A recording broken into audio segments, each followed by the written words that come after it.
to get the votes of people. Putang ina ninyong lahat. Martin Romualdez, Lisa Marcos, Bongbong Marcos.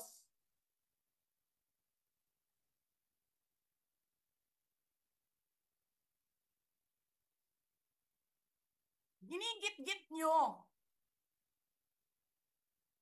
yung mga tao ko dyan sa envelope na yan.